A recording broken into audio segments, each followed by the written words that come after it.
Olá, boa noite a todos. Bem-vindos a mais um webinar do Conselho Estratégico Nacional do PSD. Este é o quinto webinar da Comissão de Negócios Estrangeiros. Quero começar por cumprimentar os oradores e agradecer-lhes muito o facto de terem aceitado o convite para refletir connosco este tema bastante atual e bastante apelativo à administração Biden. Quero também cumprimentar todos os que nos seguem em direto pelo Facebook e já agora dizer-lhes que eu vou acompanhando aqui através do telemóvel o debate no Facebook. Se quiserem colocar perguntas, eu não vou poder obviamente colocar todas, mas vou tirar algumas e vou colocar aos nossos oradores, portanto estejam à vontade para colocar questões no Facebook. Quero naturalmente também saudar todos os meus colegas do Conselho Estratégico Nacional, em particular os que estão comigo na Comissão dos Negócios Estrangeiros, em particular o deputado Malo de Abreu e a Diana Soler, a vice-coordenadora do Conselho dos Negócios Estrangeiros do Conselho Estratégico Nacional. Hoje temos um excelente painel, não o digo por serem por simpatia nem por amizade. Temos de facto dois oradores muito bons, o Nuno Monteiro, que é professor de Ciência Política e Relações Internacionais na Universidade de Yale, é um dos nomes mais conhecidos das relações internacionais, tem trabalhado muito várias áreas. Eu destaco em particular a parte da teoria das relações internacionais e em particular a teoria da unipolaridade. Aliás, recomendo que leiam um dos seus livros, A Theory of International Politics. O José Gomes André é professor de filosofia, tem trabalhado sobretudo filosofia política, muito os Estados Unidos da América, em particular o sistema político-partidário norte-americano. Aliás, um dos livros que eu recomendo do José Gomes André é um roteiro do sistema político-partidário norte-americano que saiu num livro que fez juntamente com o Sr. Marques, chamado Regresso da América. Tem também um livro sobre o James Madison, trabalhou muito os pais fundadores, e o sistema de Filadélfia, a criação do sistema político norte-americano. E, enfim, não é uma apresentação muito formal. Geralmente nestas ocasiões fazemos uma apresentação mais informal, mas quero de qualquer maneira aqui dizer que é um prazer muito grande estar convosco. Tenho a certeza que o debate será excelente. Nós estamos a cerca de menos de 2 dias do fim de uma presidência bastante controversa, para dizer o mínimo, e o início de uma presidência que começa com grande expectativa, ou pelo menos com uma expectativa considerável, sobretudo por ser, desde logo, pelo menos por ser uma administração que se segue justamente à administração de Trump, que tanta polémica teve. Há vários aspectos importantes para nós aqui abordarmos, quer do ponto de vista da política interna, quer do ponto de vista da política externa. Eu ia começar de uma forma mais abrangente para perguntar-vos qual é a vossa expectativa para esta administração Joe Biden e se partilham aquilo que parece ser, pelo menos na Europa, uma expectativa bastante benevolente em relação a esta administração que está prestes a começar. Nuno, se faz favor. Bem, boa noite a todos, obrigado pelo convite, obrigado, Tiago, pela apresentação. Em direto ao assunto, eu partilho uma interpretação benevolente da administração Biden e de quase todas as administrações antes de começarem. Portanto, vamos ver como é que depois do jogo começar a coisa corre. Eu acho que Joe Biden, que a administração Biden tem, é um caderno de encargos particularmente pesado, talvez até mais pesado que o de Obama, que entrou, como se lembrarão, no início da recessão de 2008, entrou em janeiro de 2009. Neste caso temos um caderno de encargos ainda mais pesado e, portanto, é uma administração em que há muito a fazer, mais ainda do que habitual para um presidente americano. Eu creio que para a Europa são boas notícias, apesar da Europa não parecer que está a dar os melhores sinais de receptividade à administração Biden. Mas tenho uma visão benevolente, acho que vai ser uma administração particularmente focada na política interna dos Estados Unidos, em reconstruir o país, mas também, como é sempre o caso, com medidas importantes de política externa, das quais Biden já anunciou algumas logo para os primeiros dias. O modelo que eu tenho em mente para a administração Biden é, em termos do caderno de encargos, digamos assim, do que é exigido, ou do conjunto, se quisermos ver pelo lado positivo, do conjunto de oportunidades que tem pela frente. Quando olho para o último século e penso numa situação semelhante, penso em FDR, em Franklin Delano Roosevelt, que chegou ao poder em 1933, no pico da recessão, da Grande Depressão, começou em 29, e que teve que, ao longo da sua presidência, lidar com uma depressão económica e lidar também com um forte combate aos inimigos da democracia, quer fora, quer dentro dos Estados Unidos. Com duas diferenças grandes, que ele chegou ao poder com 51 anos, Biden tem 78, e ele teve 12, 11, quase 12 anos no poder, e Biden terá 4, talvez 8, mas em princípio só 4, e portanto é de facto um caderno de encargos muito grande.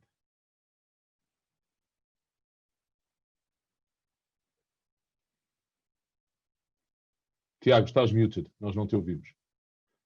Verdade, peço desculpa, tinha tirado o som para o microfone, ouve-se melhor com os microfones desligados. Obrigado, Nuno. É a mesma pergunta, qual é que é a tua expectativa para esta administração Joe Biden?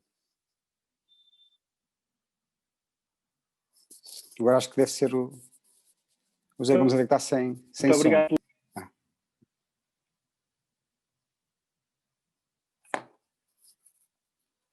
Estou?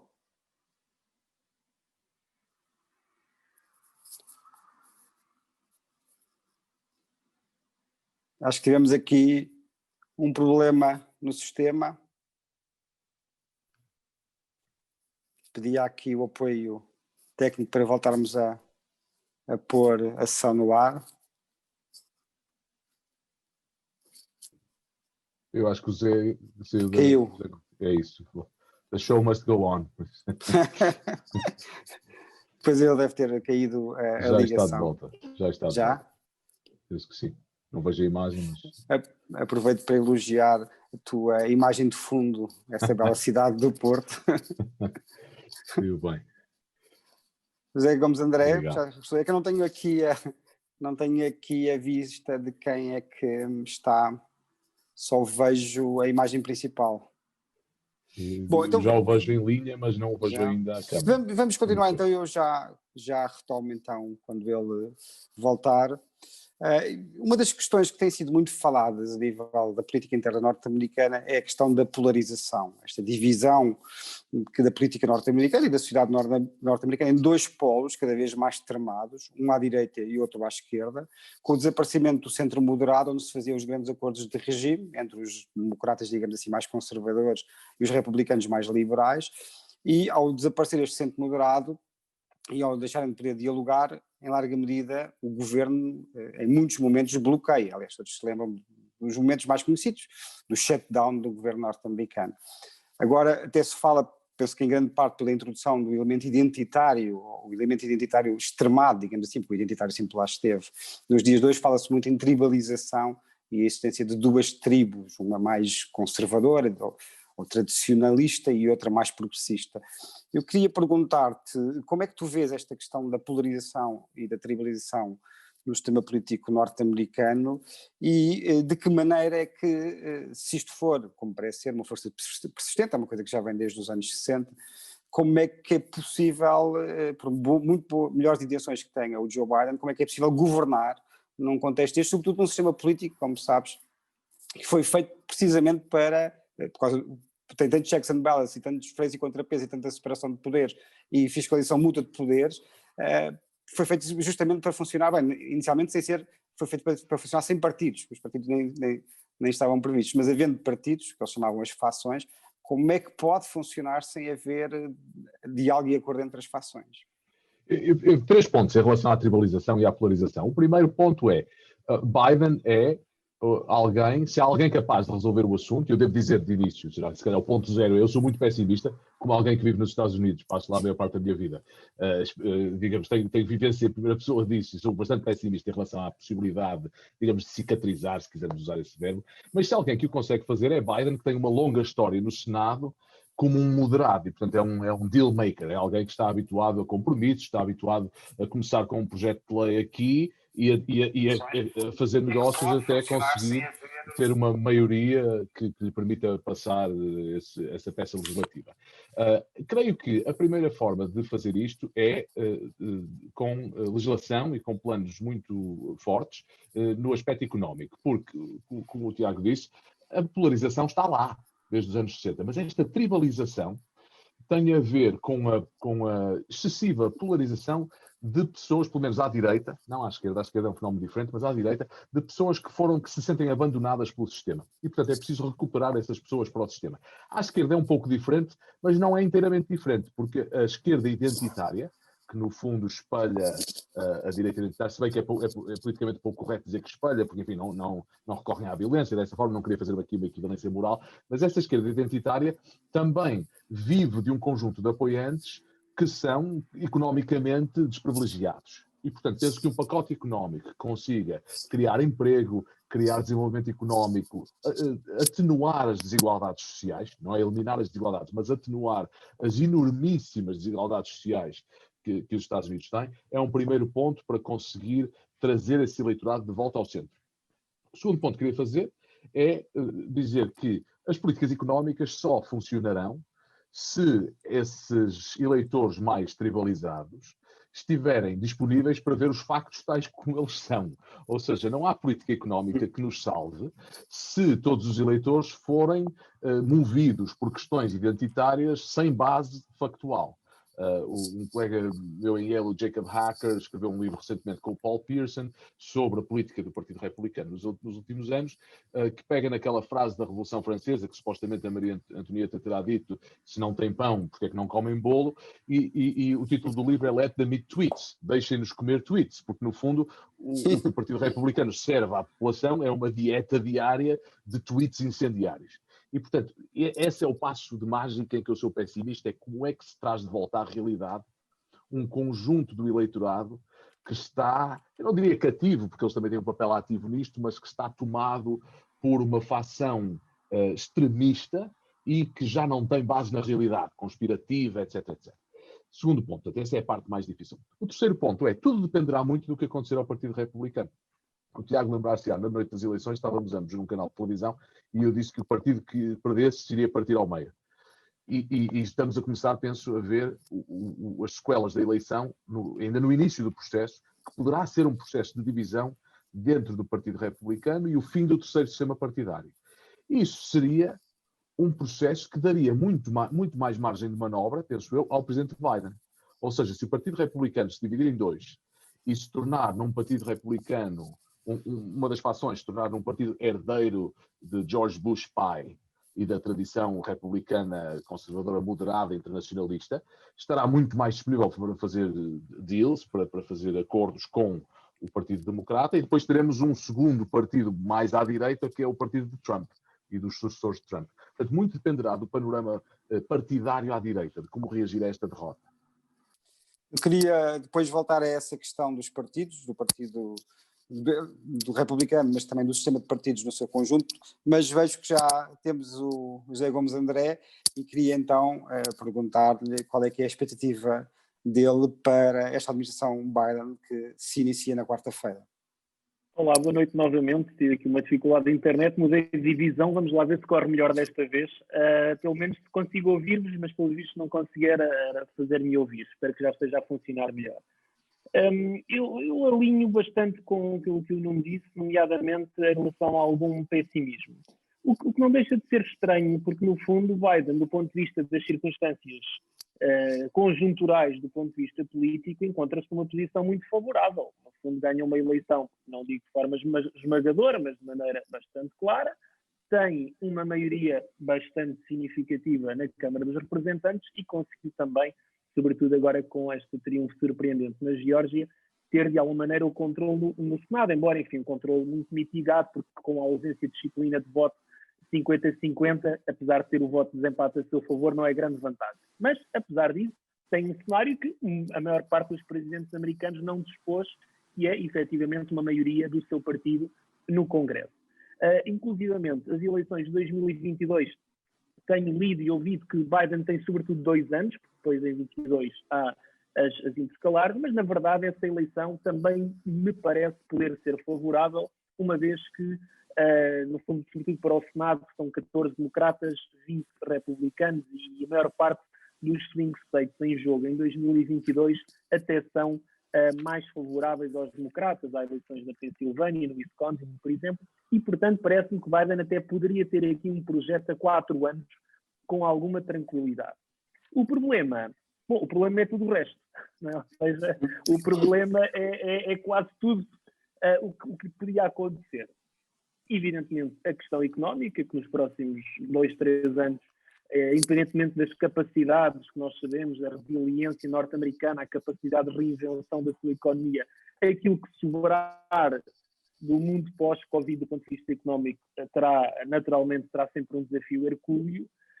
O próprio cenário social que se verifica nos Estados Unidos e que evidentemente foi alimentado pelos 4 anos de Trump, mas que vem de trás, no fundo, problemas que todos sabemos do ponto de vista dos confrontos raciais, do ponto de vista da desigualdade económica, do ponto de vista da fragilidade de boa parte do seu sistema educativo, do seu sistema de apoios sociais. No fundo, o welfare state nos Estados Unidos está a esboroar progressivamente. E depois, naturalmente, também esta tribalização, de facto a polarização hoje é um termo que quase desapareceu do uso porque já é fraco demais, não é? A polarização já não dá conta da verdadeira guerra civil partidária que existe nos Estados Unidos. E claro que Biden, repare, em grande medida Biden recupera o grande tema do Obama, que é a da unidade, a da reaproximação, a da reconciliação. Bom, mas Obama esteve 8 anos na Casa Branca, tinha uma jovialidade que obviamente Biden não tem, e Obama não conseguiu operar essa reconciliação. Aliás, devo dizer, só em jeito de parênteses, que não por sua intenção naturalmente, mas Obama, pela própria figura de Obama, na verdade, intensificou ou permitiu a intensificação dessa divisão, não necessariamente, como digo, por sua culpa, mas penso que foi um efeito das circunstâncias. Portanto, na verdade, enfim, isto é um exercício prospectivo para alguém que trabalha na área da filosofia ou da ciência política, e esses exercícios prospectivos nós depois ficamos com medo de ir parar ao YouTube daqui a 2 anos. Lembras-te quando é que ele disse não sei o quê e depois não foi assim, não é? Mas, de facto, atrevo-me a arriscar a dizer que a administração Biden dificilmente poderá ser bem-sucedida, pelo menos neste aspecto de uma certa reconciliação da América. As forças que estão em movimento nessa divisão partidária, social, política, não são corrigíveis em 4 anos e, sobretudo, não são corrigíveis a partir exclusivamente da Casa Branca. Há um dado que é por vezes ignorado, e quando aqui do ponto de vista de como é que a opinião pública olha para as instituições. Os dados das sondagens da Gallup, por exemplo, que faz esse acompanhamento há anos, mostra uma desconfiança das instituições fundamentais norte-americanas a um nível absolutamente escandaloso. Por exemplo, as taxas de aprovação do Congresso nos Estados Unidos, que quase nem parece possível, andam na casa dos 10%. Não é 30% nem 35%, já seria mau, andam na casa dos 10% há anos. As convicções relativamente ao próprio Poder Judicial, que tradicionalmente tinha taxas de aprovação perto dos 90%, baixaram para os 60 e poucos. Das forças de segurança andavam nos 80 e tal %, desceram para os 50 e poucos. Na verdade, a única instituição, do ponto de vista mais estruturante, que continua a merecer o apoio da opinião pública americana são as Forças Armadas. Com exceção das Forças Armadas, praticamente todas as instituições fundamentais, Congresso, Presidência, governos estaduais, forças de segurança, tribunais, está tudo dentro de uma espécie de desconfiança já, como é que é de dizer, já instituída, quer dizer, no fundo já latente e de tal maneira enraizada que, de facto, esperar que da Casa Branca possam surgir políticas ou sinais que alteram essa desconfiança, de facto é muito difícil. É muito difícil imaginar que isso possa ser feito. É um processo, não é impossível, mas é um processo necessariamente muito gradual. No fundo é um bocadinho aquela ideia, nós para ganharmos a confiança de alguém precisamos de anos, mas para ganhar a sua desconfiança só precisamos de uns segundos. E, na verdade, de facto, esta barreira, esta ruptura entre, por um lado, a opinião pública e o próprio funcionamento institucional da democracia americana coloca, a meu ver, um desafio que Biden pura e simplesmente não pode superar. Mas, enfim, sem monopolizar aqui a nossa conversa, isto não significa que Biden não possa fazer muitas coisas positivas, e desde logo há uma da qual, honestamente, tenho bastante esperança, e que é, que também é importante do ponto de vista político, que é, naturalmente, uma certa dignificação do cargo, que é uma certa pacificação do discurso e que é, em última instância, algo que nos parece, penso, importante a todos os que estamos ligados à política, que é um retorno da política.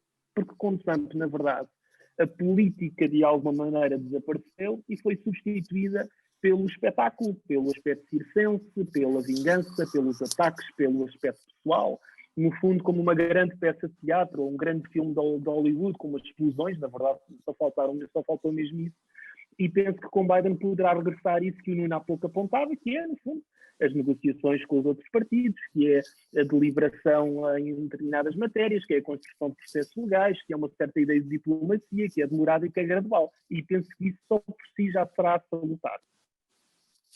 Obrigado. Aqui, em relação à questão dos partidos, nós temos aqui várias perguntas, eu já apanhei aqui algumas são interessantes e vêm ao encontro, muito interessantes e vêm ao encontro do que temos vindo a falar, mas eu queria ainda, só para concluir esta parte dos partidos, fazer-vos duas perguntas que de alguma maneira vocês já, uma parte delas já foram respondendo, mas queria que fôssemos um bocadinho mais a fundo na questão dos partidos. Primeiro, vocês têm escrito bastante sobre as várias fases, os vários sistemas político-partidários norte-americanos. De alguma maneira nós estamos no terceiro sistema político-partidário norte-americano e apesar de haver uma persistência grande em algumas características do sistema, a verdade é que ele se foi transformando ao longo do tempo, desde a criação do sistema de Filadélfia até aos dias de hoje. O que eu vos quero perguntar é se vocês acham que na atual situação que se vive na política norte-americana é expectável que possa existir um quarto sistema político-partidário através de uma transformação profunda do que existe hoje, inclusive com a possibilidade de desaparecer alguns dos partidos que existem hoje. O Partido Republicano parece ser o principal neste momento em risco, e com o aparecimento de outros partidos, ou se vocês acham que não, e como é que vocês acham que vai evoluir o Partido Republicano pós-Trump e tendo em conta aquilo que pode ser ou não o Trump depois da sua presidência, e também como é que vocês acham que pode evoluir o Partido Democrata, que se fala menos, mas que também tem divisões bastante acentuadas dentro de si e, em alguns casos, até dificilmente reconciliáveis. A ala mais à esquerda do Partido Democrata e a ala mais centrista do Partido Democrata têm grandes divisões fundamentais entre si. Uma outra pergunta está ligada a esta é se vocês acham, eu sei que são várias questões, mas como estão interligadas, se vocês acham que tem impacto sistémico o facto de ter ganho a presidência, primeiro ter sido designado candidato do Partido Democrata e depois ter ganho a presidência, um candidato que concorreu numa plataforma moderada e centrista. Vocês acham que isto foi um caso isolado? Se não, que pode ser algo que pode ter um efeito sistémico no sistema político-partidário norte-americano? Nuno, por favor. Começo pela segunda pergunta. Eu creio que não, pela parte dos democratas, eles têm nomeado sempre candidatos centristas. O Obama é um centrista, tenho muita dificuldade em distinguir as políticas dele, por exemplo, das do Mitt Romney, que seriam das políticas do Mitt Romney se o Romney tivesse ganho.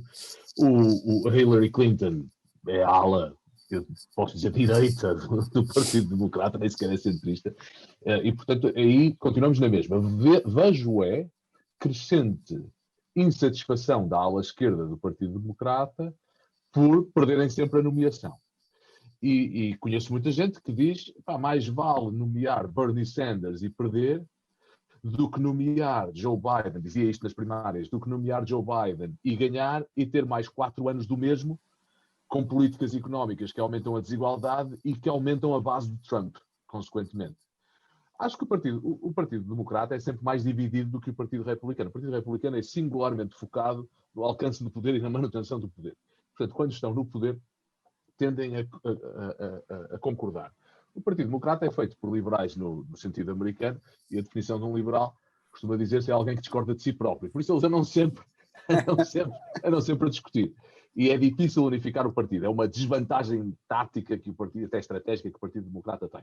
Vejo a possibilidade de dissolução do partido como uma possibilidade remota nesta altura, porque estão no poder. Acho que a situação se coloca com muito mais relevo e com muito mais pressa no Partido Republicano. E aqui há 3 hipóteses. Uma é encontrar uma figura unificadora, não sei quem possa ser. A segunda é o partido ser dominado, ser tomado agora por uma figura preponderante e digamos, a preponderância só se encontrará na nomeação para a candidatura presidencial de 2024, não é? Ou seja, não emerge, não há necessidade de forçar o surgimento de uma figura preponderante no partido até aí. Portanto, há aqui 2 anos que vão ser de disputa aberta. Se for um moderado, alguém tipo Mitt Romney, a liderar o partido, e eu não vejo como é que a base de Trump se revê nesse Partido Republicano. E, portanto, acho que é uma boa hipótese de Trump, ou um filho de Trump, ou uma filha de Trump, ou um sucedâneo de Trump, se candidatarem por fora, numa terceira pista, e trazerem uma parte acentuada do eleitorado republicano. Parênteses nisto, ligando esta questão à questão anterior. O número mais chocante para mim, no meio disto tudo, é que Trump tem 46% de aprovação no dia das eleições, passa 8 semanas a dizer que a eleição foi roubada, na véspera da invasão ao Capitólio tem 43%, portanto só perdeu 3%. Há 43% do eleitorado que acha que a eleição, que concorda com um presidente, que apoia um presidente que diz que a eleição foi roubada, e do ataque ao Capitólio até hoje passou dos 43 para os 34%. Portanto, dizem-me com grande satisfação que perdeu 9. Bom, eu vejo os 34 que ainda lá estão, né? Porque é difícil. Digamos, temos um presidente que incitou uma ação armada contra outro ramo do governo. E 1/3 dos americanos, 1/3 do eleitorado, revê-se nesse presidente e apoia as suas ações.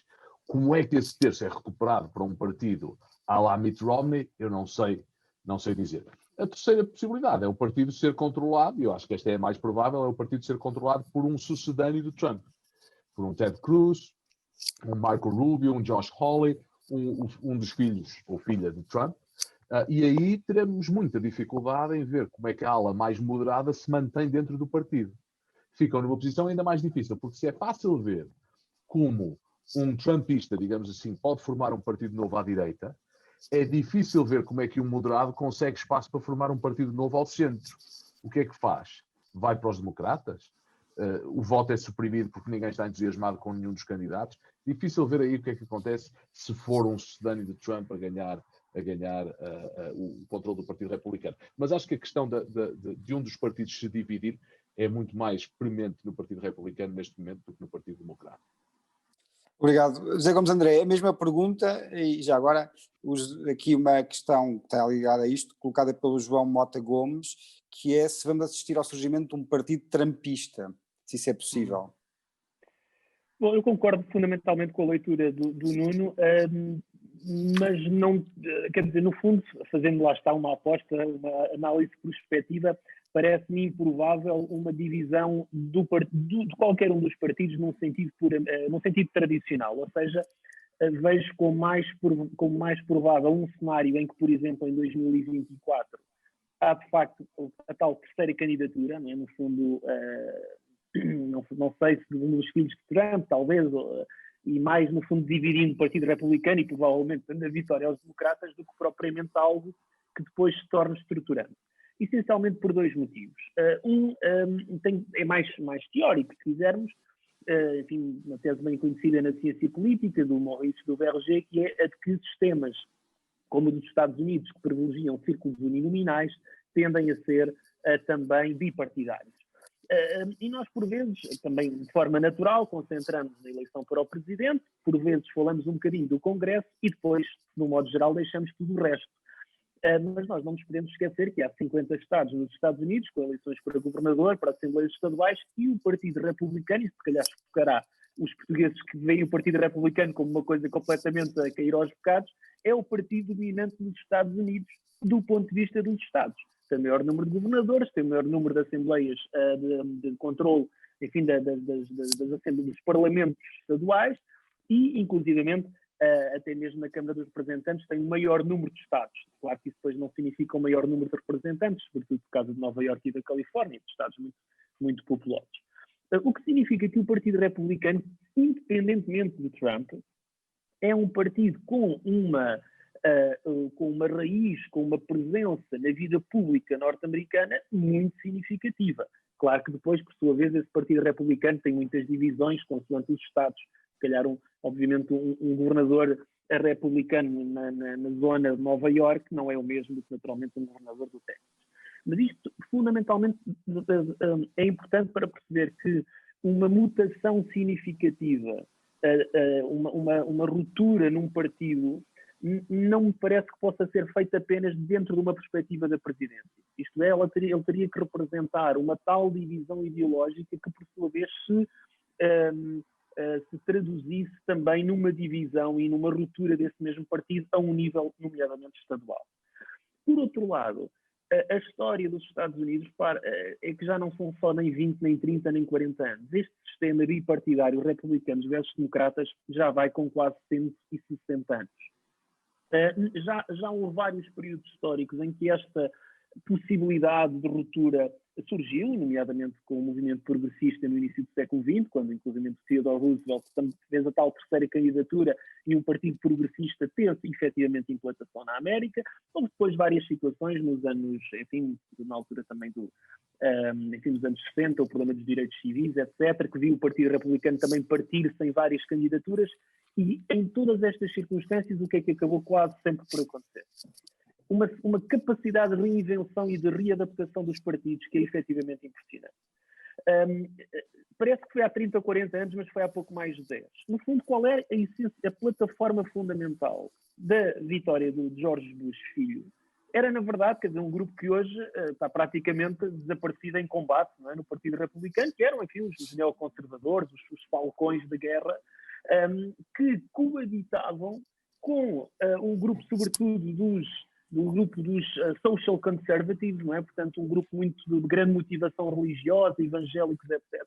E com um terceiro grupo, que são, sobretudo, os conservadores fiscais. Ou seja, no fundo, tínhamos aqui três grupos que, desculpem o termo, não se podiam ver uns aos outros, que não têm praticamente nada em comum do ponto de vista ideológico e, no entanto, do ponto de vista pragmático, e em função de um objetivo pragmático, que acabam por se reunir e formar uma aliança perfeitamente contra a natura. E, portanto, de uma forma talvez cínica, eu diria que a prevalência deste pragmatismo justificará mais provavelmente, volto a dizer, é um palpite, uma certa capacidade do partido a reunir estes inimigos e estes adversários do que propriamente optar por uma decisão que representará, a meu ver, uma derrota quase certa, não apenas para a presidência, mas muito provavelmente no sentido enfim, estratosférico na política americana, isto é, com enfim, a reprodução na perda de Estados, na perda de governadores, etc.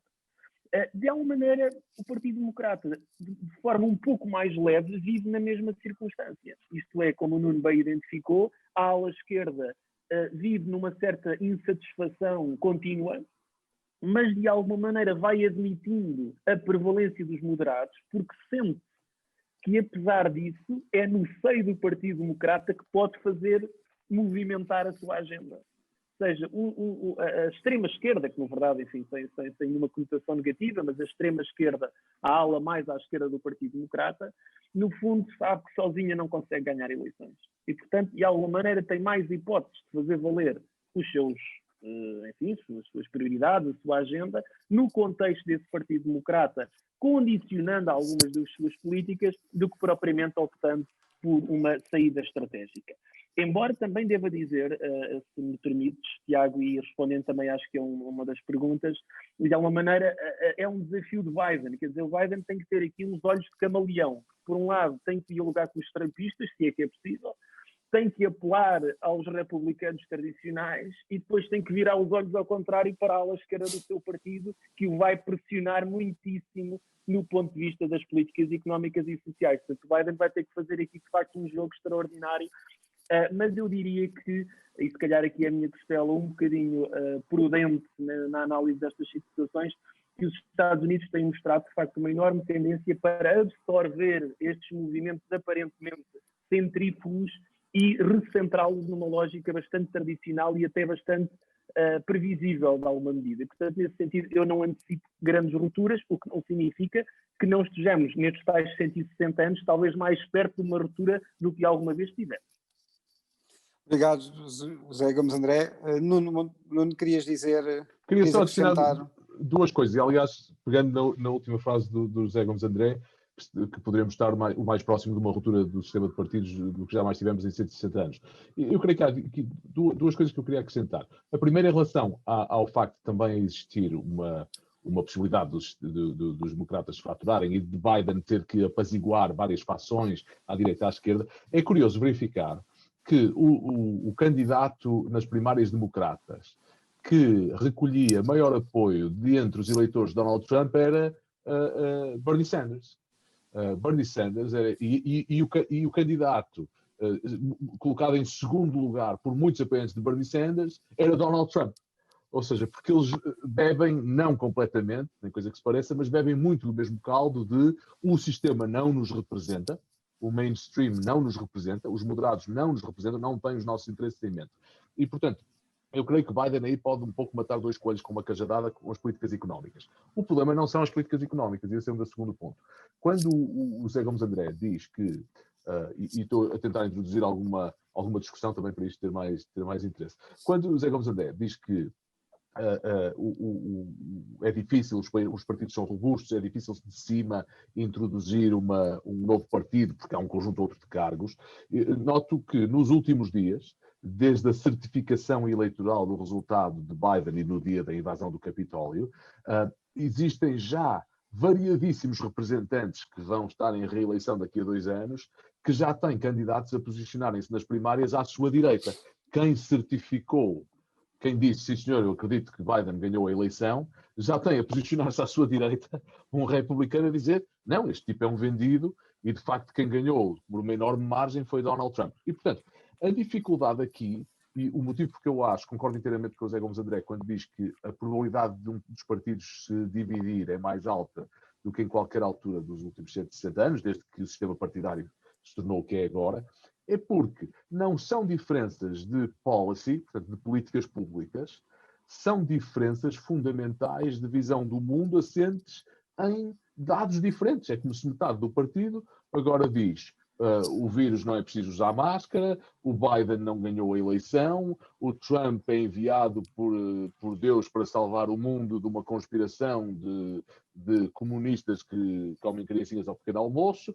Portanto, se tivermos metade do partido refém de crenças em que não há argumentação que os consiga recuperar para o mainstream, cria-se ali um manancial de descontentamento quando o partido tem posições mainstream, que é muito fácil de mobilizar por Trump e por um qualquer Trump. Aliás, só sem querer monopolizar aqui a discussão, um último ponto é que, para quem não gosta de Trump, e eu confesso que não faço parte dos fãs de Trump, quando ele foi eleito comprei 5 gravatas pretas, uma para cada dia da semana, e usei-as durante os primeiros 2 anos do mandato em luto pela República. Portanto, não sou fã de Donald Trump. Mas nós tivemos sorte com Donald Trump, numa coisa que é, para além fazendo um pouco de ironia, para além das muitas virtudes que são do domínio público de Donald Trump, a modéstia, o sentido da abnegação, tudo isso, há uma virtude de Donald Trump que não é apreciada na sua plenitude, que é a preguiça. Donald Trump é preguiçoso, é fundamentalmente preguiçoso. E, portanto, não legislou muito. Não fez muito showbiz, fez muito show político, mas não fez um trabalho de desmontar a República que um presidente que tenha aqueles votos daquela base e um mandato daquela base para desmontar as instituições da República e que tenha vontade de acordar às 6 da manhã para ler os dossiês, consegue fazer muito pior. Portanto, o meu pior pesadelo é os Estados Unidos elegerem um presidente como Ted Cruz ou como Josh Hawley, com um QI de 180, com vontade de querer acordar às 6 da manhã para ler os dossiês e com a base de Donald Trump e os objetivos de Donald Trump. Aí sim, acho que seria uma situação muito complicada. Obrigado, Nuno. Nós temos aqui várias perguntas. Eu queria voltar daqui a nada, mas para dar uma sequência às perguntas, vou deixar para depois. Uma questão muito importante que tu referiste, que é o facto de haver eleições intercalares daqui a 2 anos, em 2022, e já estão a começar as primárias dentro do Partido Republicano. Mas eu já lá vou, porque também queria juntar aí a questão do filibuster, no fundo para tentar ver, do ponto de vista sistémico, que condições efetivas é que o Joe Biden tem para governar, independentemente da sua vontade. Mas queria pegar aqui numa pergunta interessante do Emanuel Nóbrega. Ele pergunta se o Joe Biden irá simplesmente recuperar as políticas do Obama. E quando nós olhamos para os elementos concretos que já temos, que é, para além das promessas de campanha e do programa eleitoral, também os nomes que nós conhecemos da administração Biden, de facto eles são nomes que vêm quase todos da administração Obama, em cargos de maior destaque ou em cargos intermédios, mas todos eles com algum destaque, são nomes que estiveram praticamente todos na administração Obama. E eu queria perguntar-vos se de facto vocês esperam, com base daquilo que já se sabe e dos nomes que já se conhecem, se vocês esperam uma grande semelhança entre a administração Obama e a administração Biden. Podemos agora começar, Nuno, por ti, depois vamos ao José Gomes André. Muito bem. Digamos, os americanos dizem people is policy. Não é? Os nomes são as políticas. Os nomes são os mesmos. Portanto, a não ser que tenham ido na estrada para Damasco e tenham tido uma visão que mudou muito a vida deles, como aconteceu a São Paulo, as políticas vão ser muito semelhantes. É um terceiro mandato do presidente Obama. Agora, eu creio que o facto de ser um terceiro mandato do presidente Obama não é particularmente mau. O presidente Obama tinha duas componentes. Tinha uma componente policy, políticas públicas, que Biden vai ser muito semelhante, e depois tinha uma componente muito importante, que é o que significava para o país, que era a primeira eleição de um presidente afro-americano. Biden não traz isso, mas do ponto de vista da política pública, será muito semelhante ao que Obama fez. E será, nesse sentido, centrista, moderado, procura do consenso, procura de tentar evitar as rupturas. Portanto, o Obama era muito centrista, mais até por ventura de Hillary Clinton, no meu entendimento, e Biden irá fazer um pouco o mesmo, quer doméstico, quer internacionalmente. Zé, o que é que tu achas? Achas que, olhando para os nomes que já se conhecem, todos os principais, e olhando para as promessas da campanha, achas que, de alguma maneira, o Biden vai ser em larga medida, uma continuidade do Obama, ou isso, o mundo mudou tanto nos últimos 8 anos e a América que isso, mesmo que ele quisesse, não era possível? Bom, eu penso do ponto de vista dos objetivos e do conteúdo ideológico, como não sublinhou, das policies, efetivamente, penso que as estratégias serão fundamentalmente as mesmas. O desafio é diferente, é muito diferente do que, de facto, o contexto que Obama encontrou. Era, apesar disso, de muito maior possibilidade de dar, no fundo, as condições para no fundo, é chamada uma legitimidade, uma capacidade de intervenção que, efetivamente, Biden, apesar disso, não tem. E não tem, não por não ter essa legitimidade política, mas porque não tem esse apoio da opinião pública. E, obviamente, também há a questão do ponto de vista da sua jovialidade, da sua enfim, todas essas circunstâncias, da própria retórica, da própria capacidade do posicionamento dos Estados Unidos no campo internacional. Eu penso que este será, a meu ver, o ponto onde essas diferenças se vão sentir mais fortemente. Isto é, ainda que os objetivos de Biden possam ser fundamentalmente os mesmos de Obama na política externa, a verdade é que a deterioração da imagem da América no mundo colocam hoje Biden numa posição de fragilidade incomparável àquela que Obama tinha. Não pela figura do próprio Biden, que aliás me parece ter um apoio internacional bastante razoável, pela sua experiência, pela sua, aquilo que nós chamamos, desculpem o termo, um tipo porreiro, não é? Tem uma certa tipo simpático, obviamente não com o mesmo carisma que Obama tinha, mas efetivamente hoje, quer dizer, repare, li há pouco tempo um artigo que no fundo dizia a política externa americana. Primeiro ponto da política externa da administração Biden, corrigir a política interna. No fundo, quer dizer, a primeira grande linha da política externa americana é corrigir a democracia norte-americana. Porque, efetivamente, nos últimos 70 anos, talvez até já um pouco mais, 60 anos, desde o pós-guerra, a grande força da América tem sido a projeção de uma certa ideia de democracia funcional, de democracia bem-sucedida, de democracia com impactos sociais, económicos, culturais variados, de êxito. E, na verdade, quer dizer, a forma como o mundo viu estes últimos anos, e particularmente estes últimos dias, naturalmente vão deixar um impacto, privam os Estados Unidos desse instrumento fundamental que é o de alguma, enfim, muito entre aspas, uma certa superioridade moral da sua democracia. Essa superioridade desapareceu. E, portanto, os Estados Unidos, Biden tem hoje não só uma perda de influência, e os Estados Unidos em geral, na política externa, por via, obviamente, de alguma ascensão de outras potências, coisas que podemos falar, se calhar, mais daqui a pouco, mas que são mais ou menos do conhecimento público, mas, sobretudo, uma fragilidade interna que lhe retira os instrumentos que Obama tinha ao seu dispor. E, portanto, nesse sentido, por mais que Biden deseje ser um Obama 2.0, há aqui, parece-me, uns bugs, desde logo à partida, que vão criar muitas dificuldades a Biden. Agora, deixa-me dizer, do ponto de vista positivo, para não ficar aqui um cenário também de nuvem negra, que vi com muito bons olhos a forma como Biden não só vai buscar pessoas com marcada experiência, ligadas não só à anterior administração, mas, no fundo, pessoas com um perfil que nós esperamos que tenham para cargos na Secretaria de Estado, na Defesa, etc. Mas, sobretudo, também penso que foi relevante a forma como Biden resistiu à pressão da ala esquerda do seu partido.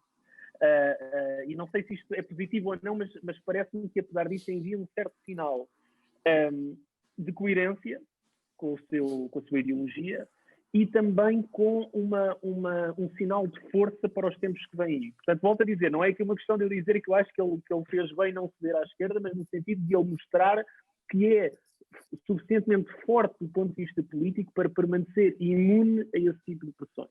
Eu penso que isso poderá ser bastante relevante, porque ele efetivamente vai ser muito pressionado. Biden, se eu posso juntar aqui uma coisa só muito rapidamente. Claro. Biden tem uma desvantagem em relação ao Obama, que é Obama, como era o primeiro presidente afro-americano, podia ser completamente centrista, que a ala esquerda do partido nunca se iria queixar muito. Do ponto de vista das políticas públicas, ele não precisava de ir à esquerda. Biden não tem isso. Então, o que tem feito, ao encontro do que o José Gomes André acabou de dizer, o que tem feito é, o José Gomes André acha que ele não cedeu à ala esquerda. Não cedeu no conteúdo das posições das pessoas que foram nomeadas, mas nomeou um cabinet de grande diversidade. E está a tentar jogar a cartada do Obama, que no fundo é, não olhes para as minhas políticas, olha para quem eu sou. Não é? E, portanto, tem um cabinet muito diverso, como tentativa de placar a ala mais esquerda do partido. Agora, quando as políticas começarem a ser formuladas, vai ter grandes complicações com a ala esquerda. Nós já vamos passar para as questões de política internacional. Eu queria só aqui, para fechar esta parte, colocar-vos algumas questões para vocês escolham as que entenderem. Eu vou colocar várias porque acho que elas estão interligadas. A primeira tem a ver com aquilo que falávamos há pouco, que é o Biden só pode ter como adquirido os 2 primeiros anos de administração, porque é aquele em que eles têm, na prática, a maioria nas 2 câmaras.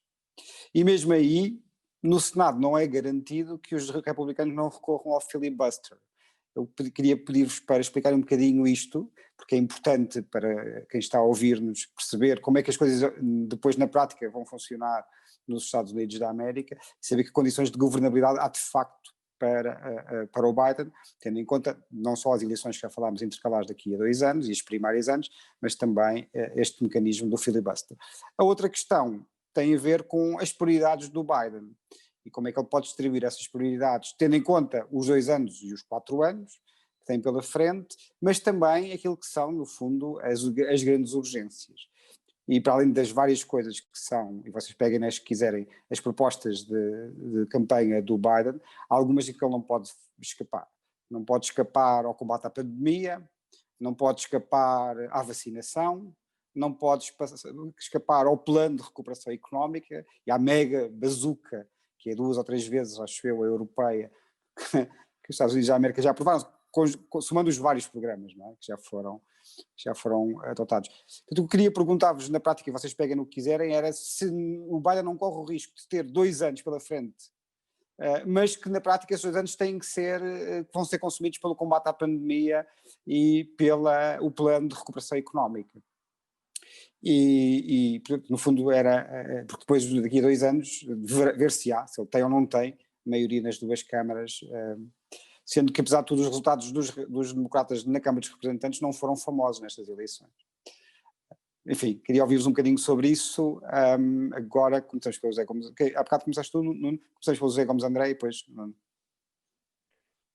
Muito bem. Bom, a questão do filibuster é relevante, embora, curiosamente, com umas alterações recentes. Ou seja, durante muitos anos, o Senado criou um certo mecanismo que, no fundo, obrigava a que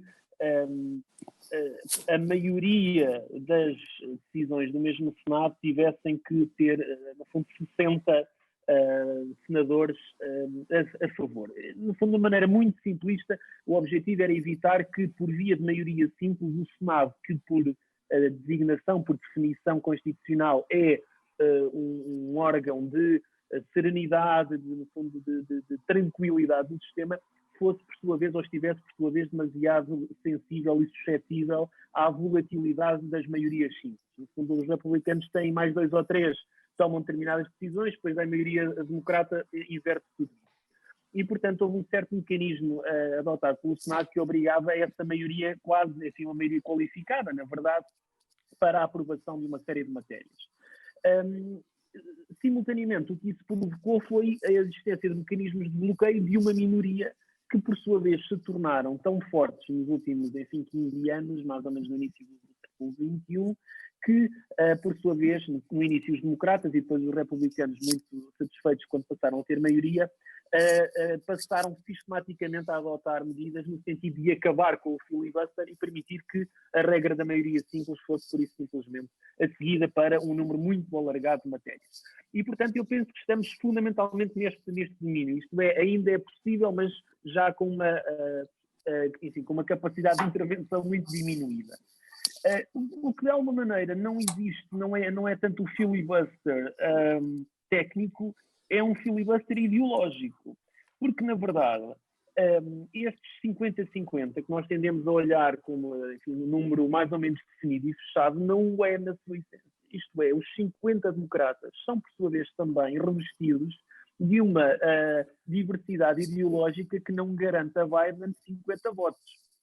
Eu recordo, nomeadamente, que os democratas chegaram a este número de 50, que é o suficiente para terem a tal maioria face à hipótese do desempate da Kamala Harris, com 2 senadores eleitos pela Geórgia, ou seja, por um Estado fundamentalmente conservador, no qual esses 2 candidatos, sendo democratas, são, no entanto, enfim, vamos dizer moderados, mas pertencem fundamentalmente a uma ala até razoavelmente conservadora do Partido Democrata. E, portanto, simplificando um cenário complexo, não temos tempo para tudo, estes 50 votos não são garantidos, da mesma maneira que os 50 republicanos não serão sempre contra, mas serão fundamentalmente contra. Ou seja, Biden terá, muito provavelmente, que apelar a uma certa negociação, às vezes com a ala esquerda, como já falámos, mas muitas vezes também tentando apaziguar e manter o apoio de alguns dos seus senadores mais conservadores, digamos assim. E, portanto, essa negociação do Senado vai ser duríssima. Penso que ele terá apoio fundamentalmente numa fase inicial, o chamado Estado de Graça enfim, transversal em termos mundiais e fundamentalmente por causa da questão pandémica. E, portanto, passando aqui um bocadinho ao problema, efetivamente há um consenso penso bastante generalizado nos Estados Unidos, que os próximos meses vão ser dedicados quase exclusivamente a esta questão. Resta saber se serão meses ou se serão, de facto, os primeiros 2 anos. Resta saber também com que sucesso. Mas eu penso que isso, sobretudo, retirará, e volta aqui à tal questão simbólica da política, isso retirará a Biden margem de manobra, não tanto do ponto de vista legislativo, certamente o regresso ao Acordo de Paris, provavelmente vai também retirar enfim, muitas das políticas de Trump, as limitações às viagens ou enfim, a alguns aspectos da imigração. É natural que se operem essas transformações, mas Biden vai ter, embora tenha o capital político e a legitimidade política para o fazer, não creio que vá ter o capital mediático ou simbólico para poder ir muito além do tema pandemia/economia nos próximos 2 anos. E isso, de facto, é uma limitação. Ou seja, isso significa que ele vai estar fundamentalmente numa espécie de camisa de forças no ponto de vista de tentar como é que, neste cenário em que nós vivemos, como é que alguém fala em políticas ambientais? Em limitações às empresas para criar os empregos verdes? Alguém está capaz de ouvir falar sobre este assunto, de debater este assunto, está 3, 4 meses de volta disto? É muito difícil. E quem fala disto fala das políticas de infraestruturas que os Estados Unidos estão extremamente necessitados, da revisão das suas políticas educativas, do reforço do seu welfare state. Estes são temas que vão, obviamente, continuar depois da pandemia, mas em relação às quais não há, neste momento, pura e simplesmente, nem disponibilidade, nem condições mediáticas, políticas, informativas, para se ter um debate sério e produtivo. E isso, penso que será a principal limitação a Biden do ponto de vista das políticas públicas. Portanto, a meu ver, como disse há pouco, tem o problema principal, que é uma América dividida enfim, uma espécie de estado de guerra civil, político, social e cultural, mas ainda por cima ainda tem esta desvantagem fundamental. E, portanto, nesse sentido, eu diria que se o plano de Biden é a 2 anos, então está em muito maus lençóis.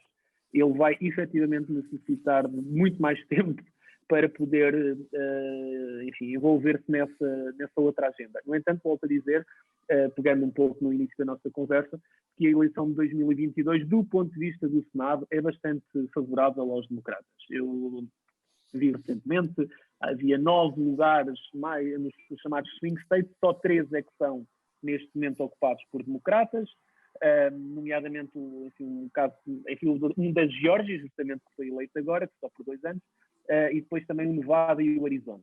Enquanto os republicanos têm que defender lugares em locais como a Pensilvânia, como o Ohio, Wisconsin, Flórida, Carolina do Norte, Iowa. Ou seja, no fundo, os republicanos estão mais propensos a perder lugares. O que, todavia, choca com o facto das intercalares serem tipicamente eleições de protesto também. Portanto, aqui há 2 dinâmicas que tornam essa eleição muito imprevisível, mas eu diria que, de um modo geral, é ligeiramente favorável aos democratas. Mas, de facto, os problemas que Biden tem são muito, muito alargados.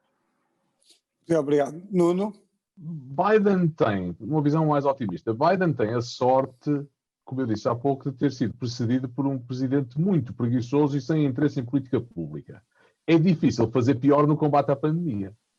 E, portanto, Biden vai ter a sorte, eu concordo, nas prioridades, começando pela questão das prioridades, parece uma boa questão à qual dar prioridade.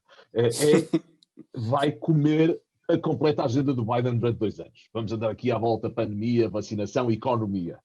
Mas isto também traz uma grande oportunidade. Por exemplo, porquê é que Trump não passou, nem sequer tentou passar um grande pacote de infraestruturas que gerasse emprego, toda aquela linguagem que ele tinha na sua campanha eleitoral de 2016? É uma grande oportunidade para Biden dizer agora, nós precisamos de voltar com a economia acima, vamos fazer uma coisa à FDR, como fizemos no final dos anos 30, no meio dos anos 30 com o New Deal, e depois um programa de infraestruturas, que desde logo depois criou também nos anos 40 e 50, as autoestradas, tudo isso. As infraestruturas americanas são, para quem não viaja por interior dos Estados Unidos, são péssimas. Mesmo em Nova Iorque é difícil voar de Nova Iorque e aterrar num aeroporto pior, a não ser que se vá para 5 ou 6 países em África.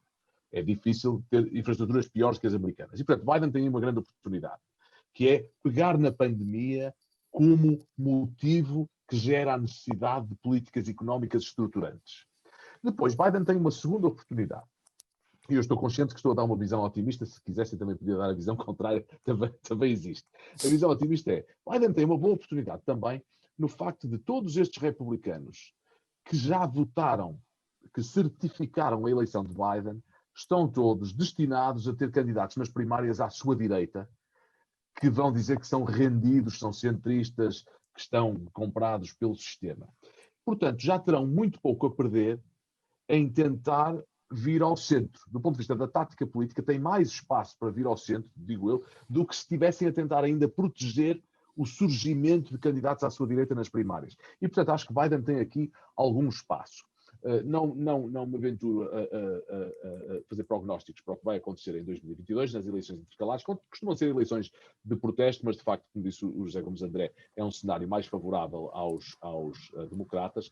Uma nota só sobre o filibuster. O filibuster é, portanto, a regra, não é uma regra, é uma norma, segundo a qual são precisos 60 votos para concluir a discussão de um tema e gerar uma votação sobre esse tema, em vez de 50 votos. O filibuster é, se quiserem, do ponto de vista filosófico, para mim, um dos principais entraves à continuação da posição de primazia dos Estados Unidos na ordem internacional. Porquê? Se não acabamos com o filibuster, são precisos 60 votos para qualquer reforma estrutural. A economia americana requer inúmeras reformas estruturais para se manter nos níveis de competitividade a que nos habituou no pós-Segunda Guerra Mundial. Essas reformas são impossíveis de passar com o filibuster. Não se consegue reunir os tais 60 votos necessários. Por outro lado, se abolirmos o filibuster e mantivermos este enorme zigue-zague político que se passa de Obama para Trump e depois para Biden e depois, sabe-se lá, para Ivanka Trump, se não tivermos filibuster, então temos também uns Estados Unidos aos zigue-zagues. Portanto, é muito difícil perceber qual é a melhor solução para o problema americano. De um lado, temos uma política aos zigue-zagues, se for só preciso maioria simples para passar tudo, e, digamos, assiste-se ao que vamos assistir agora, que é Biden, por exemplo, vai andar para trás com uma série de políticas de Trump, como Trump andou para trás com uma série de políticas de Obama, só não pôde andar com mais porque precisava de 60 votos para passar legislação sobre variados temas que são do domínio do Congresso.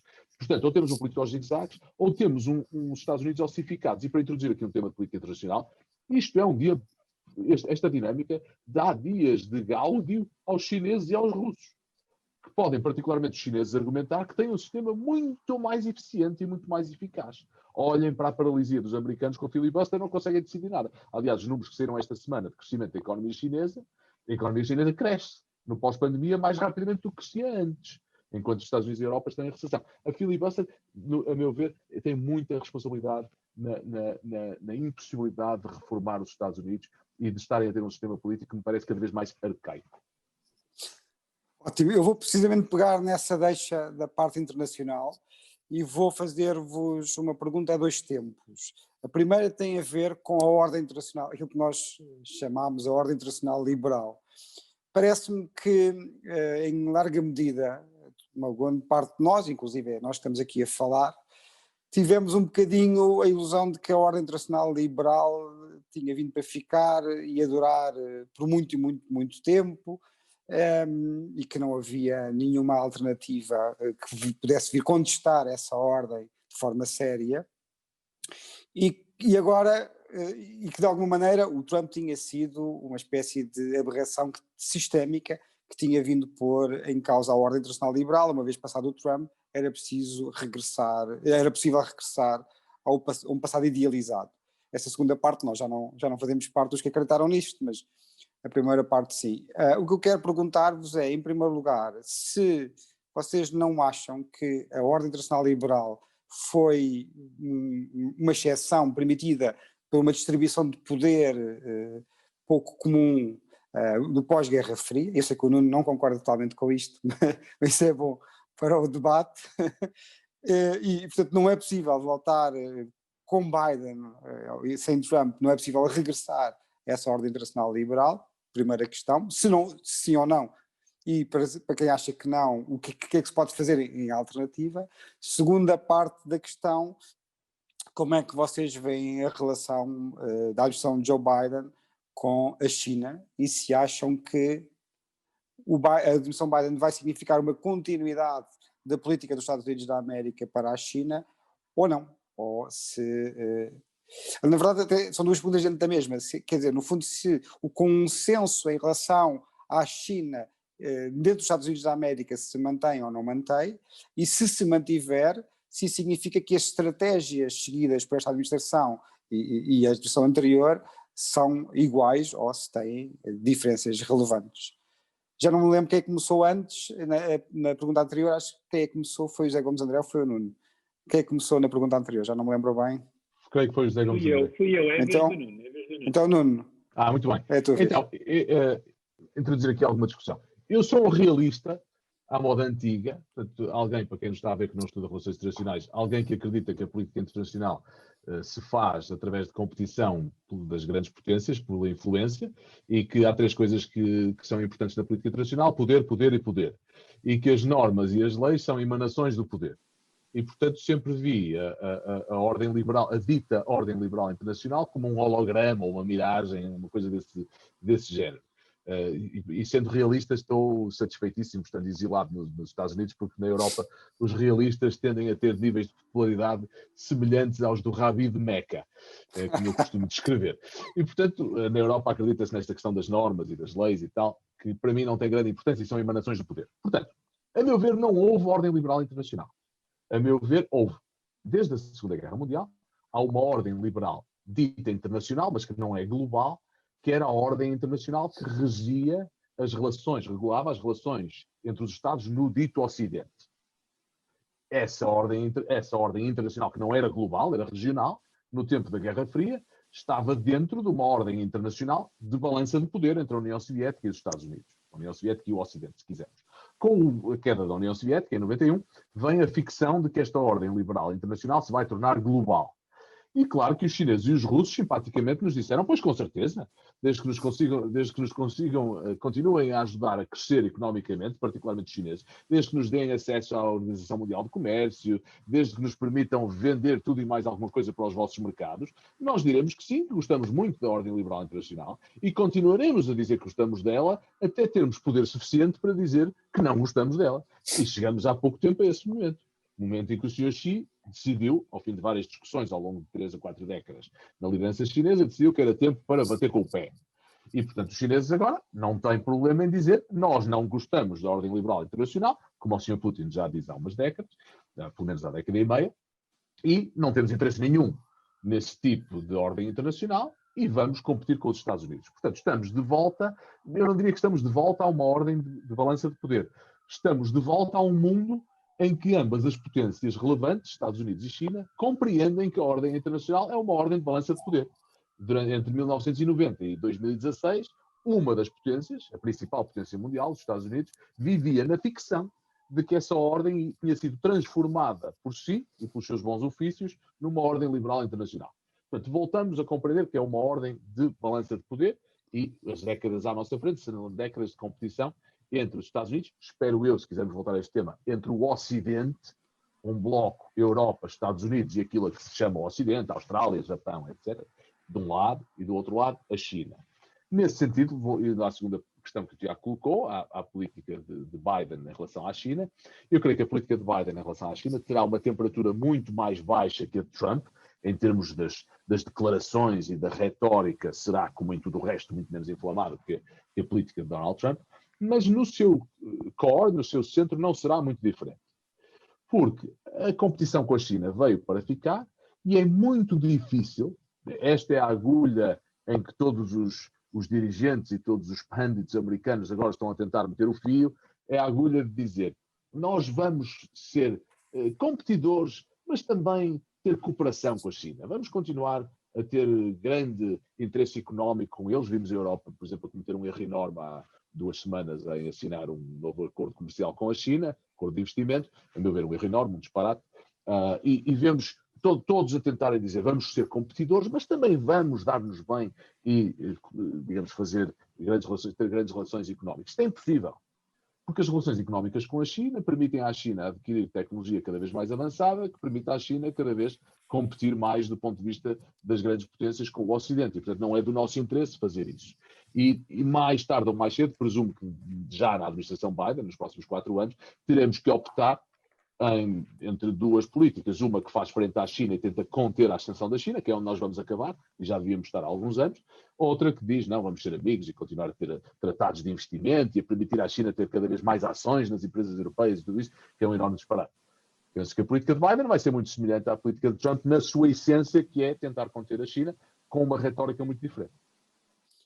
José Gomes André, a mesma pergunta, e depois ia acrescento, porque, e depois a seguir também para o Nuno, para além da questão da China, qual é que achas que vão ser as prioridades de política externa na administração Biden? Bom, eu ouvi com muita atenção o Nuno e eu não sou das relações internacionais, sou de filosofia, na verdade estou junto de 2 colegas que muito prezo das relações internacionais, área onde, portanto, sinto que poderei dizer vários grandes disparates. E como, infelizmente, também já não são horas no dia de hoje para fazer grandes reflexões filosóficas sobre esta matéria, portanto vou tentar encontrar aqui qualquer coisa a meio caminho.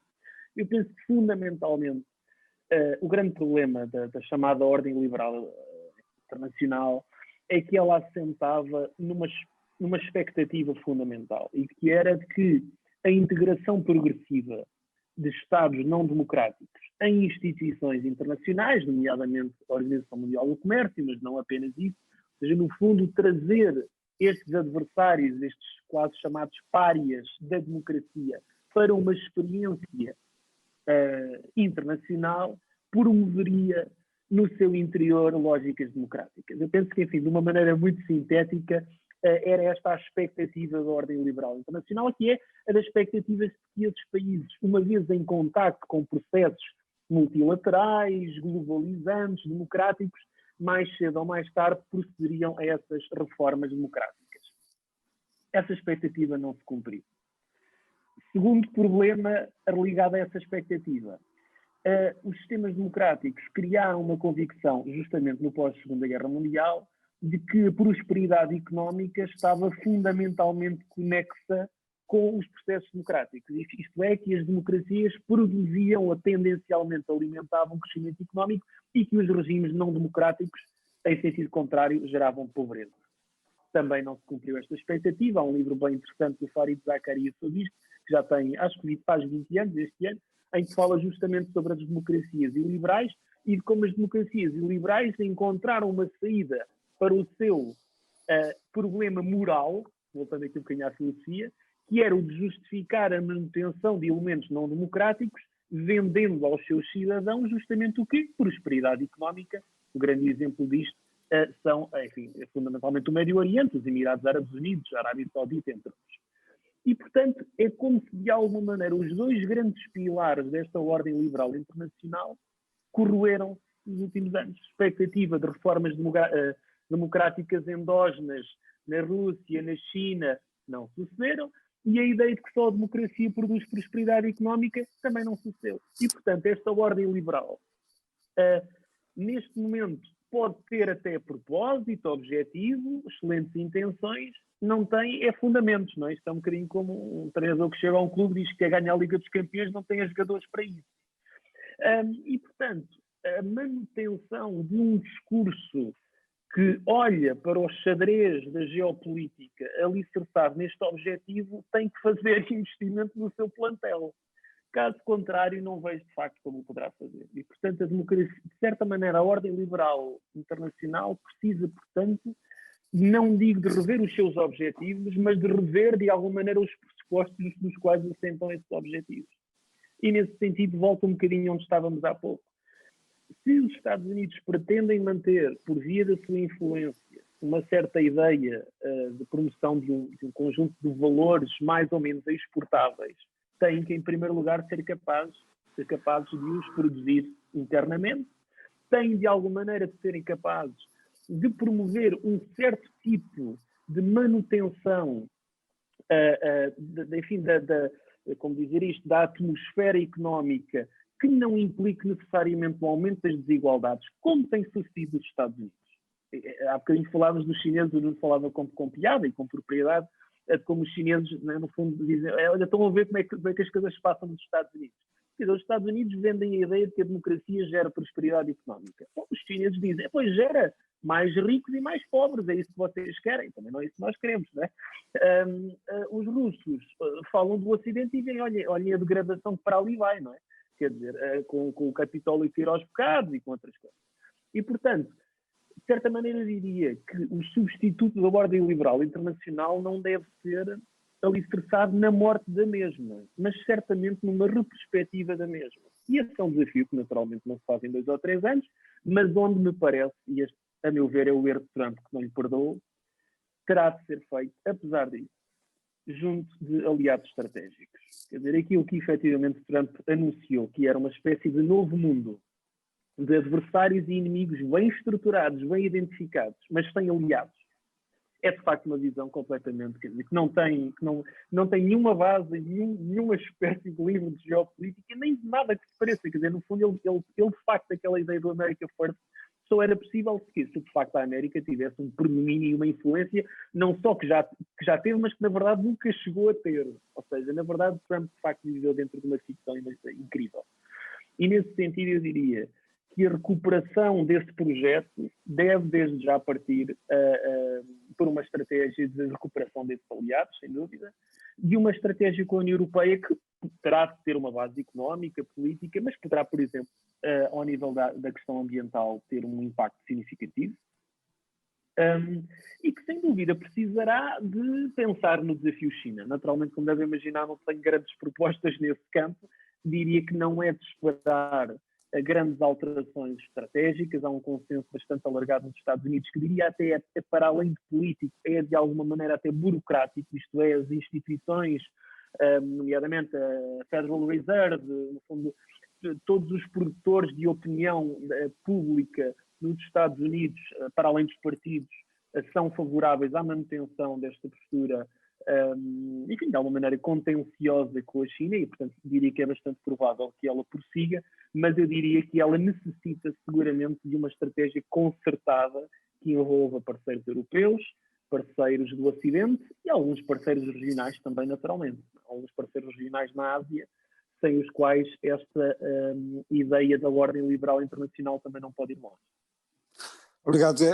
Eu tenho o compromisso de acabar no máximo, era às 10h15, já são, mas podemos, como tivemos aqui um problema de tempo por causa da técnico, acabámos por perder 5 minutos no início, por isso vou propor, se estiverem de acordo, acabamos às 10h30. E queria só dizer que esta questão é uma questão muito filosófica. Aliás, como tu sabes, o livro do Francis Fukuyama sobre o fim da história era baseado no Hegel, fim da história do Hegel, enfim, a partir do André Kojev, mas era baseado no Hegel. E depois, a segunda parte do livro, com outro nome, chamada A Ordem Política, também do Fukuyama, o que ele diz é justamente, bem, eu afinal não estava assim tão errado, mas esqueci-me de uma coisa, que era a hipótese das democracias liberais começarem a cair por dentro, a serem contestadas por dentro.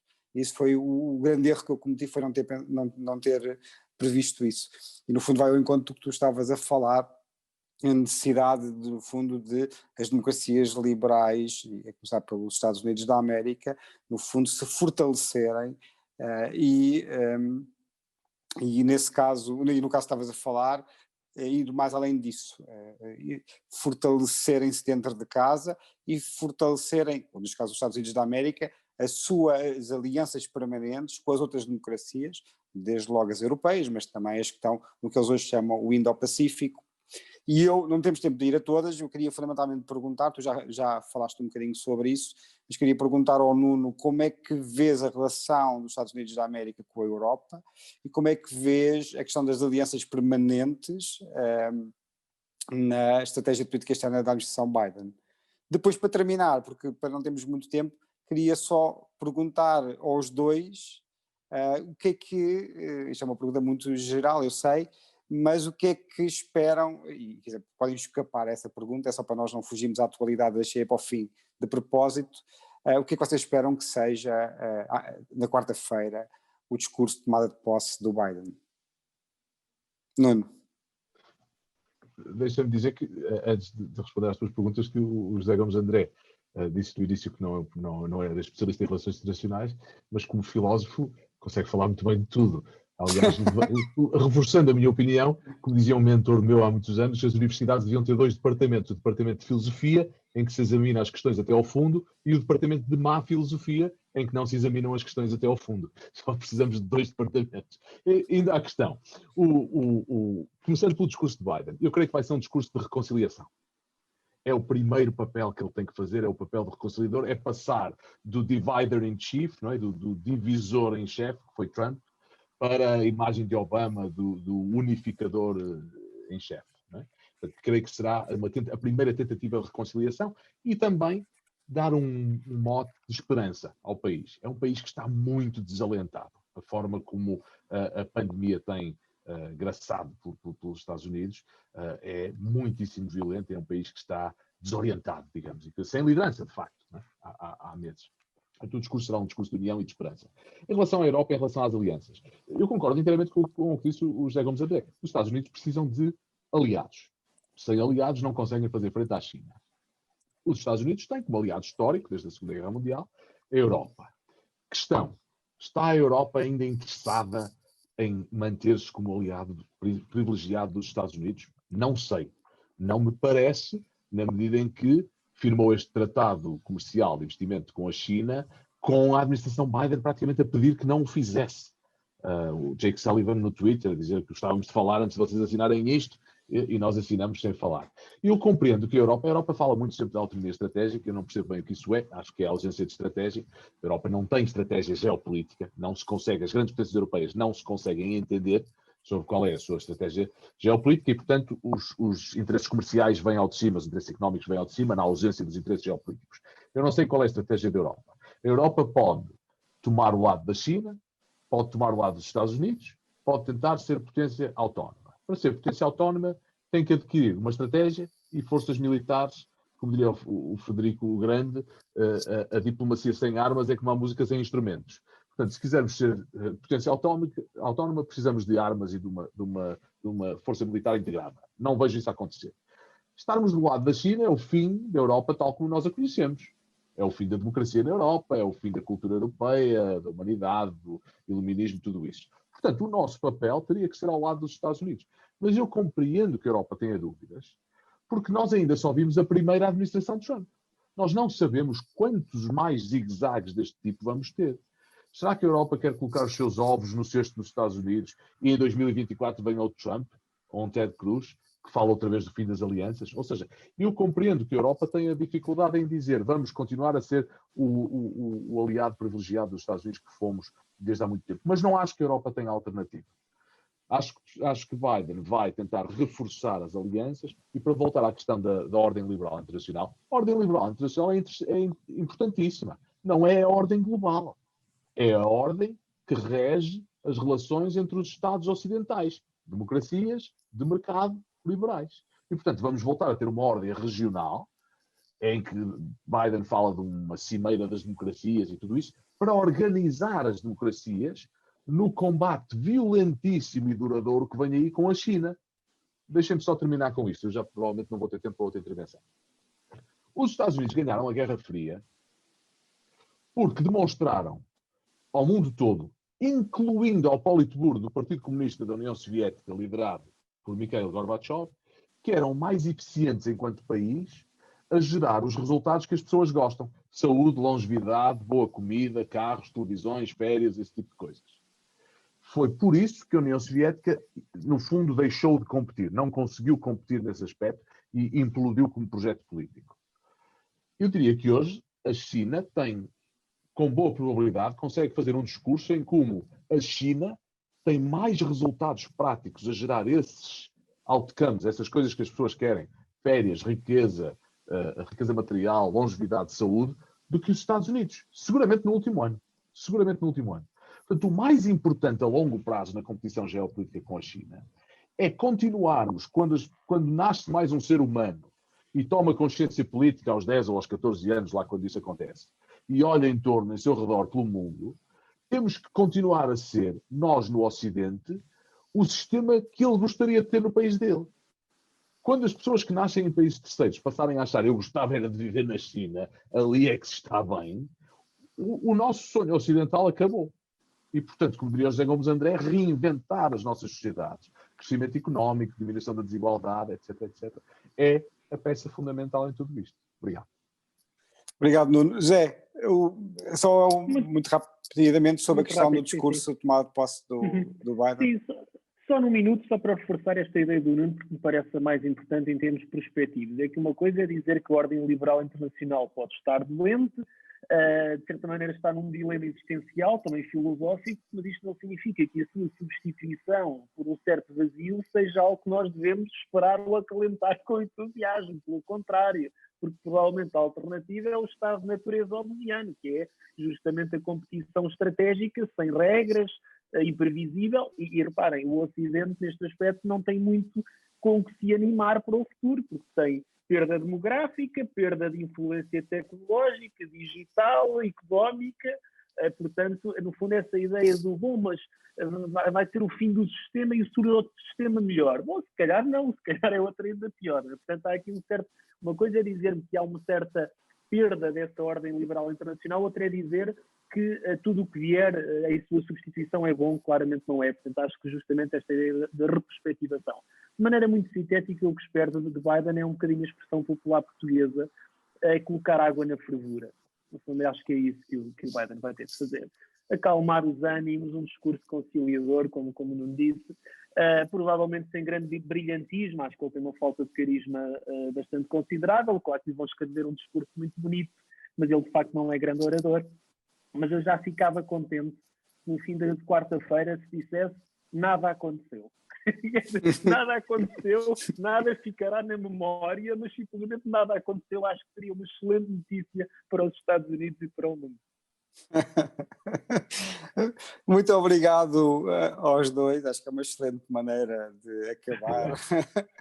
Obrigado pelo convite, Tiago. Obrigado, José Gomes André, Obrigado, obrigado, Nuno. Eu queria agradecer a todos os que nos acompanharam pelo Facebook. Eu peço desculpa, fui tentando colocar algumas questões dentro do debate, algumas não pude ir porque ou fugiu muito ao que estávamos a falar, ou então eram questões muito específicas e não dava para encaixar. É verdade, tenho aqui algumas perguntas do Vasco Alves e outras que era interessante termos ido sobre o Médio Oriente e o Norte de África, acabámos por não ter tempo de ir aí.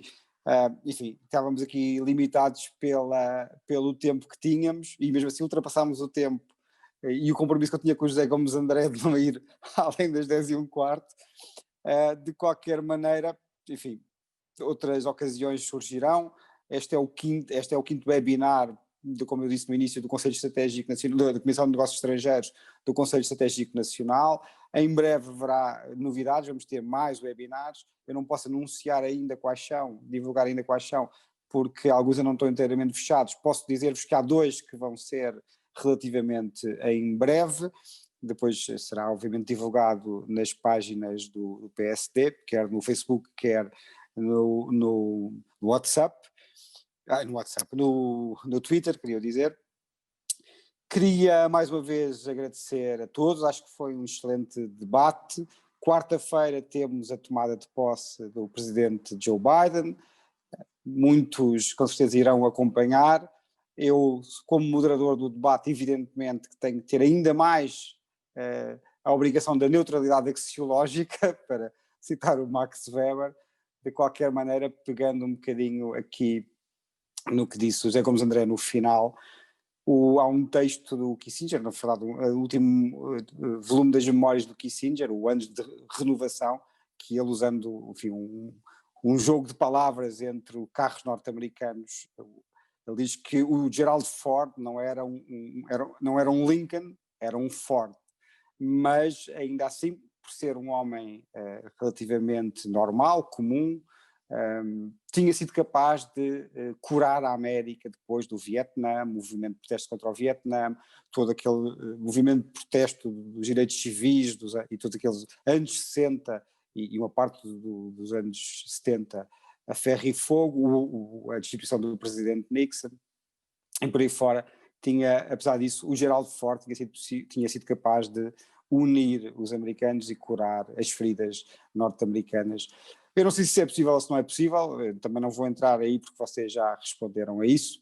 Sabemos que vai ser muito difícil, mas acho que essa é, em larga medida, a expectativa e penso que, como vocês disseram, o discurso de tomada de posse do Joe Biden, tal como tem vindo a ser até agora, em larga medida vai passar por essa ideia, a ideia da união, a ideia da conciliação e o que nós temos chamado a ideia da destribalização. Se isso é possível ou não, é o que veremos, isso não somos capazes de antecipar. O que eu quero com isto dizer é que, para além de tudo o que já sabemos, o discurso terá essa importância, que é saber, se o discurso for isso, então nós sabemos que o compromisso principal deste novo presidente vai ser justamente de tentar voltar a unir o país. Muito obrigado, uma boa noite a todos, até breve e cá nos vemos para mais um debate muito em breve. Obrigado.